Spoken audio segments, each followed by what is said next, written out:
torcedor vascaíno, fala torcedora vascaína, bem-vindos ao Colina. E um sentimento de frustração ontem contra a partida contra o Ceará, né? A gente estava bem esperançoso com os 3 pontos.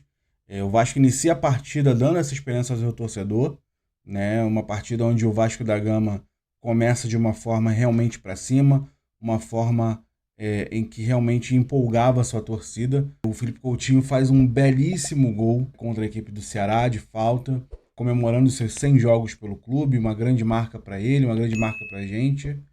E logo em seguida, o Vasco ele volta a ter os velhos erros da defesa e da volância que tanto atormentaram essa temporada do Campeonato Brasileiro. Então, o Matheus Carvalho, né, conhecido como Matheus Cocão, ele erra, né, um passe ali bem na zaga, né, na região ali da zaga, e a equipe do Ceará consegue roubar a bola e fazer o gol de empate, né? A partir desse momento, o Vasco tenta ir para cima, mas o Ceará é uma equipe que começa a jogar melhor que o Vasco, começa a gostar mais da partida e começa a atacar. A gente sabe que o Ceará assim, não tem tanta qualidade técnica, mas é um jogo de futebol onde as equipes vão se atacar. Então o Ceará não ficou lá para trás, recuado, e ele foi para cima do Vasco da Gama.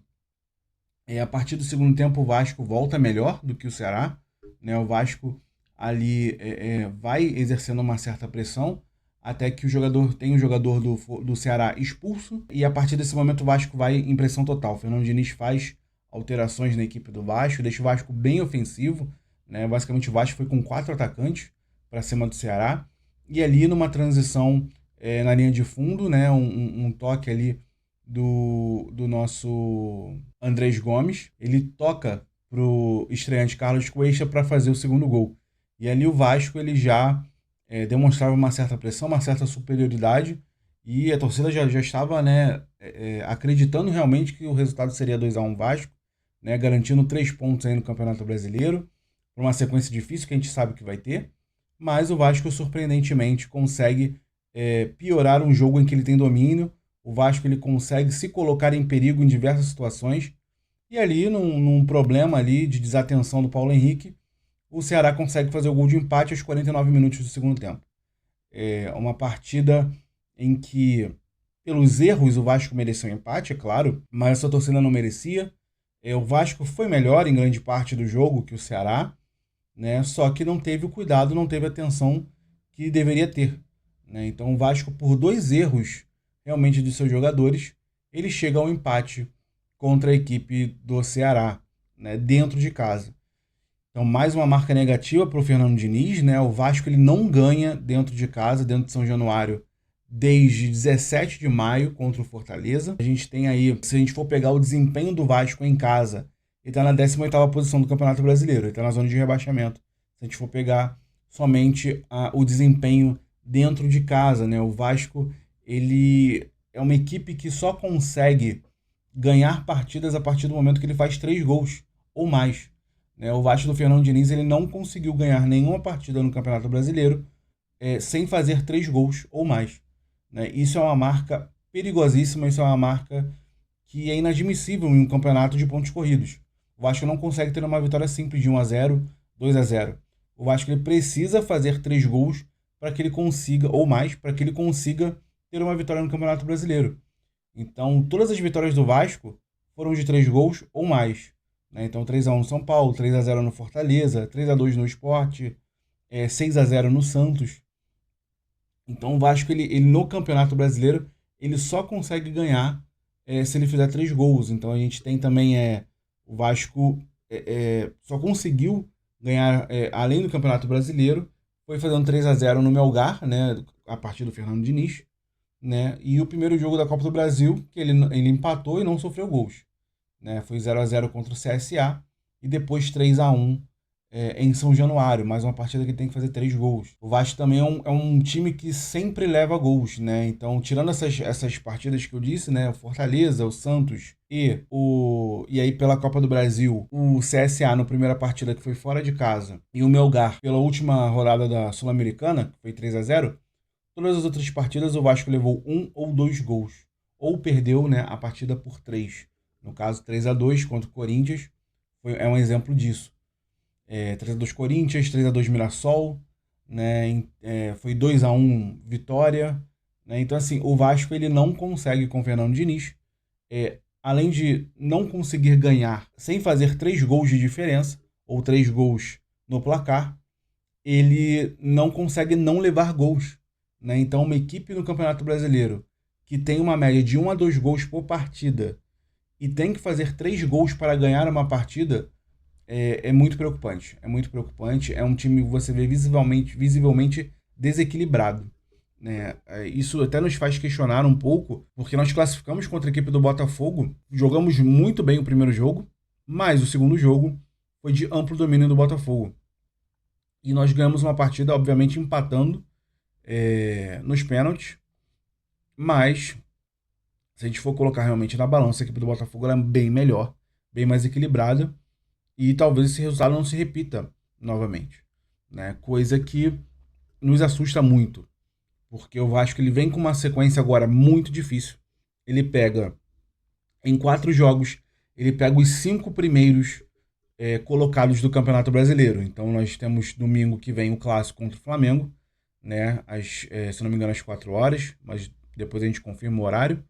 Mais o jogo contra o Flamengo no domingo.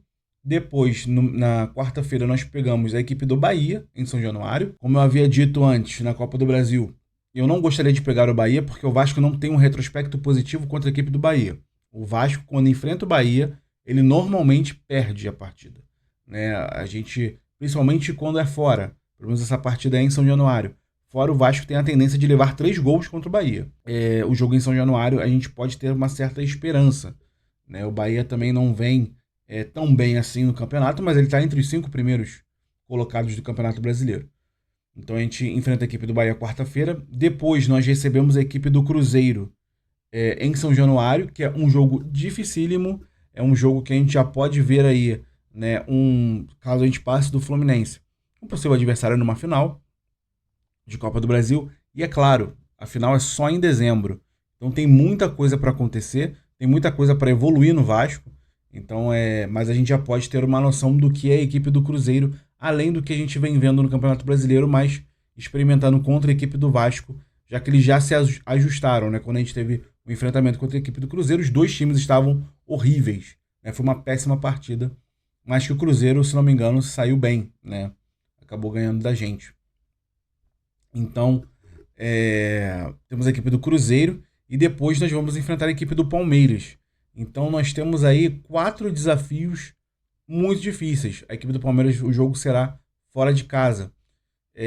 O Vasco, nesses 4 jogos, nesses 12 pontos disputados, do jeito que o Vasco vem jogando e do jeito que o Vasco vem performando, é difícil a gente falar que o Vasco vai conseguir 6 pontos, 7 pontos. É muito difícil. O jogo contra o Flamengo é um clássico, então o clássico realmente tudo pode acontecer. Mas é um jogo muito difícil. É o líder do campeonato, é uma equipe que, infelizmente, é muito superior à equipe do Vasco, tecnicamente, fisicamente. Então, se torna um clássico bem decisivo para o Vasco da Gama, porque já que não conseguiu ganhar do Ceará, o Vasco precisa pontuar contra o Flamengo. Tá? O Vasco necessita pontuar contra o Flamengo, porque se o Vasco perder a partida, pode acontecer do Vasco ir para a zona de rebaixamento nessa rodada, né? Se a equipe do Santos ganhar e a equipe do Vitória ganhar, o Vasco perdendo, ele vai para a zona do rebaixamento. E aí você receber um Bahia e receber um Cruzeiro na zona do rebaixamento é muito complicado. É muito complicado. São 4 jogos que podem afundar o Vasco ou podem elevar o Vasco, né? Então, assim, o Vasco tem que pontuar contra a equipe do Flamengo. O Vasco tem que buscar a vitória contra o Bahia e Cruzeiro, mesmo sendo muito difícil, mesmo sendo equipes muito fortes, mas o Vasco precisa. O Vasco já está com seus reforços. Carlos Cuesta estreou ontem fazendo gol. Na minha visão, ele já deveria ter entrado desde o início da partida. Eu não iria com o Robert Renan improvisado na direita, apesar dele, mais uma partida, o Robert Renan ir bem, estreou sem sentir tanto, tá? O que a gente via mais era o Vasco nervoso pelo erro cometido pelo Matheus Carvalho. Então a gente viu um Vasco nervoso ali e a torcida também bem nervosa por conta do erro. Mas o Robert Renan, toda vez que ele dava o passe, toda vez que ele recebia a bola, dava um alívio de ver um zagueiro com qualidade, um zagueiro que não vai perder uma bola boba, né? Não vai perder um lance ridículo. Você tem o Robert Renan passa uma segurança na zaga do Vasco. Isso é muito positivo. Carlos Cuesta já chegou também, o pouco que ele jogou bem, já fez um gol, né? É um pouco complicado a gente pedir essa dupla de titular já, porque eles estão sem ritmo de jogo. E você pegar uma equipe como o Flamengo, com 2 jogadores na zaga sem ritmo de jogo, é um pouco temerário. Porém, nós temos a volta do Hugo Moura. Não sabemos se o Tietchan vai conseguir voltar a tempo para o jogo contra o Flamengo. Não sabemos também se o Lucas Piton vai conseguir voltar contra a equipe do Flamengo, né? Eu tinha visto que eram 2 semanas de afastamento do Lucas Piton para tratar a lesão. Mas é importante o Hugo Moura jogar na frente da zaga. Seria o Hugo Moura e o Cauã Barros. Então, para você ter ali pelo menos 2 marcadores, né? Observar bastante a transição de meio campo do Arrascaeta. Se demole contra o Arrascaeta e ele ficar entre a zaga e o meio de campo, que foi o que aconteceu com aquela tragédia daquele placar, que eu nem vou mencionar aqui, mas aquela tragédia daquele placar, foi isso que aconteceu. O Arrascaeta ele jogou entre os zagueiros e entre a volância, não teve marcação, ele ficou livre. Então é muito complicado se o Vasco não conseguir ajustar essa defesa. O Fernando Diniz ele precisa ajustar a defesa do Vasco. É uma coisa que ele tem uma deficiência em ajustar a defesa. Ele é muito bom no ataque, né? O Vasco fez gol com o Felipe Coutinho, teve uma pressão muito forte do ataque do Vasco, mas na defesa o Vasco realmente ele tem sido uma equipe muito frágil, uma equipe muito... É cansativo de ver os erros que a defesa do Vasco comete. E quando eu digo defesa também engloba os volantes. É cansativo ver esses erros, porque ontem foi muito frustrante. Essa é a palavra, eu acho, que define o jogo de ontem, porque não tem como você ir sempre à frente no placar e ceder o empate por erro. Uma coisa seria se a equipe do Ceará tivesse construído uma jogada, feito um gol, né? E você vê os atacantes do Ceará realmente fazendo ali troca de passes, chegando, ou então um cruzamento e se dando melhor que a zaga do Vasco. Outra coisa é você ver os jogadores do Vasco entregando um gol. Isso é muito frustrante, isso não pode acontecer novamente.